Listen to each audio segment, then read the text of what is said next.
स्वागत है आप सभी का UV24 में। मैं हूं आपके साथ देवाशीष शर्मा। जनपद फिरोजाबाद लिए चलते हैं। जनपद फिरोजाबाद की सिरसागंज विधानसभा में करोड़ों रुपए की परियोजना का शिलान्यास करने के लिए पहुंचे डिप्टी सीएम केशव प्रसाद मौर्य। आपको बता दें कि इस परियोजनाओं का शुभारंभ करने से पहले डिप्टी सीएम आगरा पहुंचे। आगरा के वीर सपूत के घर जाकर परिवारीजनों को सांत्वना दी और उसके बाद सिरसागंज पहुंचे हैं और सिरसागंज में करोड़ों रुपए की परियोजनाओं का शुभारंभ किया। इस दौरान उनसे जब सवाल पूछा गया कि आपने ट्वीट किया था, आपके ट्वीट का क्या मतलब निकाला जाए, तो उस पर सीधे तौर पर यह कहते नजर आए कि आपको जो मतलब निकालना है वो निकालिए।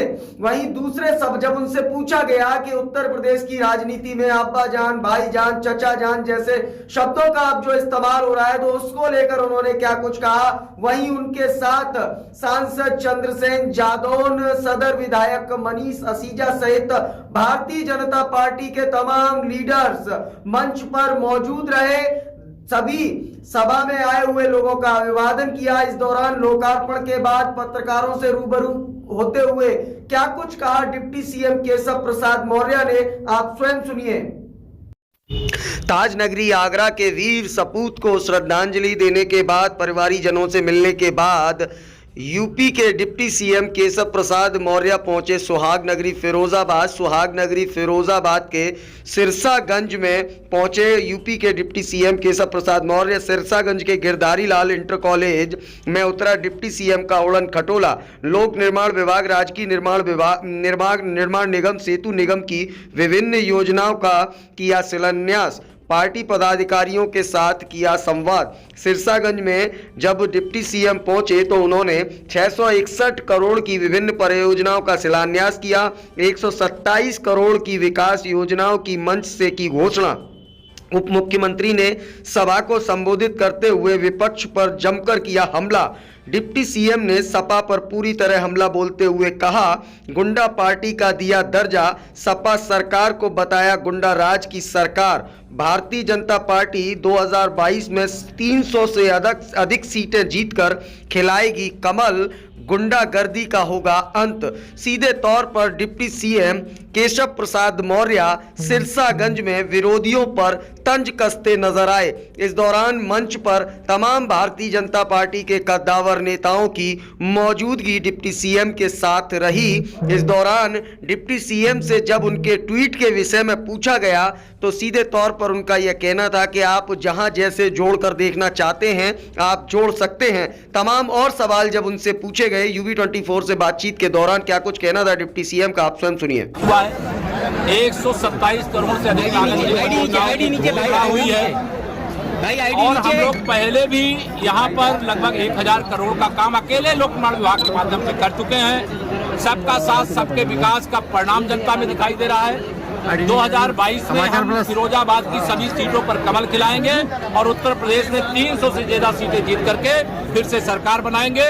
गुंडागर्दी की वापसी ना हो और ना होने पाएगी।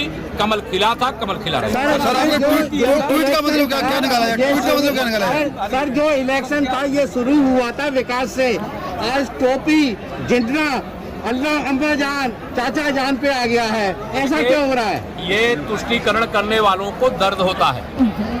अगर उनको इस बात से दर्द होता है तो जिन्ना का नाम क्यों लिए इस देश का विभाजन करने वालों का? अगर जिन्ना का नाम लेंगे तो हम राष्ट्र भक्त, हम राष्ट्र के भक्त के लोग ऐसे जिन्ना का नाम लेने वालों को जवाब देंगे। और अगर उससे उनको परहेज होता है तो देश के दुश्मनों का नाम लेना बंद करें, तुष्टीकरण बंद करें, गुंडों को संरक्षण देना बंद करें, माफियाओं को संरक्षण देना बंद करें। 2022 के चुनाव में पश्चिम बंगाल के नतीजे होंगे या बिहार के?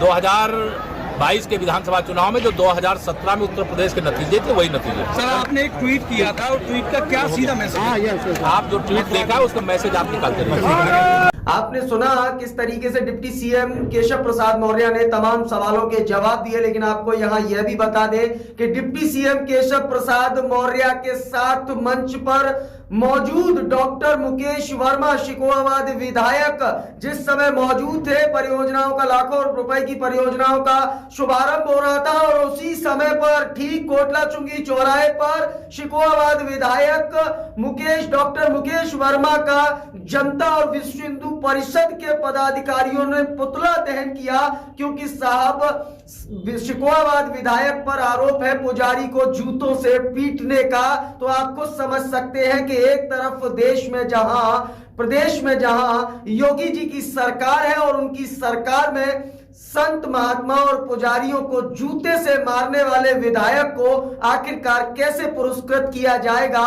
और क्या उनको नायाब सम्मान मिलेगा, यह भी देखना होगा। क्योंकि जिस समय करोड़ों रुपए की परियोजनाओं का शुभारंभ डिप्टी सीएम कर रहे थे, उस समय मंच पर ऐसे दागी विधायक स्वयं मौजूद थे जिन पर तमाम जमीनों पर कब्जे करने तक के आरोप है। और इस बार आरोप पुजारी को जूतों से पीटने का आरोप है, जिसके बाद विश्व हिंदू परिषद के अंदर उबाल है। सवाल यह उठता है कि साहब विश्व हिंदू परिषद, राष्ट्रीय स्वयंसेवक संघ, आपकी सरकार में आपका ही विधायक अगर दबंगई कर रहा है, गुंडई कर रहा है, जमीनों पर कब्जे कर रहा है, पुजारियों को जूते मार रहा है, तो आखिरकार क्या कार्रवाई होगी, क्या एक्शन होगा इस विधायक के खिलाफ।